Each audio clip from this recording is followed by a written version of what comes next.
Hi, I'm MJ with iFixit, and it is that time of year again. Like clockwork, Apple has released its latest iteration of the iPhone 5. It seems as if anybody who's been paying even casual attention to the tech and Apple blogs knew all about it well before Apple even announced it.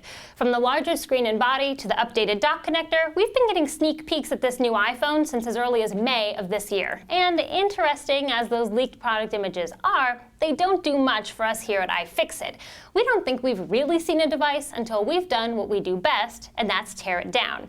Thanks to the international dateline and some frequent flyer miles, our co-founder Luke Souls traveled all the way to Melbourne, Australia to stand in line all night long to get his hands on the iPhone 5 a full day before any of us in the United States have the opportunity. While the iPhone 5 shares some superficial similarities to its younger siblings, the 4 and 4S, it has, in fact, been entirely redesigned. The first and most striking difference is the 8.6mm increase in length, which makes room for the larger 4-inch Retina display. The display now has a perfect 16:9 aspect ratio and a pixel resolution of 1136 by 640. You might say that the iPhone 5 finally hit adolescence, as it's not only gotten taller, but thinner too. It lost some baby fat to measure in at 7.6mm, which is 1.7mm thinner than the 4S, and saw about a 20% decrease in its weight, coming in at just 3.95 ounces versus 4.9 ounces for the 4S.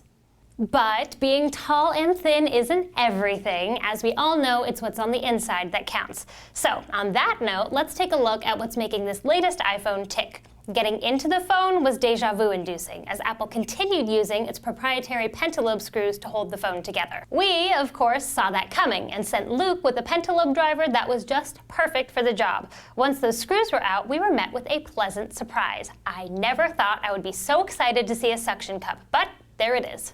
A screwdriver and a tiny suction cup are all you'll need to replace a broken display, and this is going to score huge points in terms of repairability.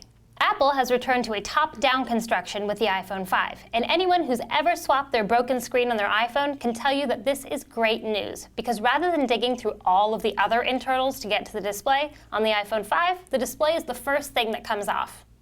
For context, replacing the display on an iPhone 4S takes 38 steps, and the quickest I've ever done it is 45 minutes. It looks like the iPhone 5 will take just a few steps, and likely 5 to 10 minutes. And since the display is the most common thing that breaks on most smartphones, we consider an easily replaceable display to be a win for consumers. Our next step, as any good repair person can tell you, is to disconnect and remove the battery. For comparison, the iPhone 5 has a 3.8-volt battery, whereas the iPhone 4S's battery is 3.7 volts. How they're getting increased performance from a battery that's only marginally more powerful is still a mystery to us, though my money is on a combination of other hardware and software improvements. We'll probably know more about the battery performance as soon as we get a closer look at the chips. And speaking of chips, once the battery is out, we got our first look at the logic board, and on it are lots and lots of goodies. As we worked toward freeing up the logic board, we noticed that there were all kinds of metal-to-metal contacts inside the iPhone 5. Our initial guess is that this could be some kind of an antenna, but only time will tell. With the logic board free, we finally have the opportunity to inspect the chips that make up the iPhone 5. Behind some shielding, we discovered the elusive A6 chip. Here's where the chip geeks should get excited. The A6 is Apple's first custom-designed processor for the iPhone, and it seems like it's quite the little powerhouse. Early Geekbench scores show a 150% increase in performance from the iPhone 4S, and we can verify that it does have 1 gig of RAM. This is not a minor upgrade. We'll have a lot more information about the A6 processor once our pals over at Chipworks really have a chance to dig into it, so keep your eyes peeled for that.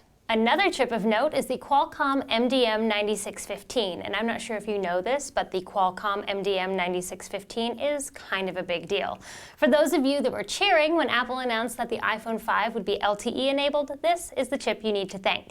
So we set the logic board aside and turned our attention to the rear case. The Lightning connector assembly contains the headphone jack, loudspeaker, and of course the new Lightning dock connector. This is the guy you want to blame for making all of your accessories obsolete. Though we have to say that it looks like Apple didn't make this decision out of spite so much as out of necessity. There is no way they could have crammed a 30-pin dock connector in the iPhone 5. There just isn't enough room. So with all of the components removed from the rear case, we made an interesting discovery. The entire rear case of the iPhone 5 weighs only slightly more than just the glass of the iPhone 4S, and that probably has something to do with the 20% decrease in weight. With our teardown complete, it's time to answer the million-dollar question. Just how repairable is the iPhone 5?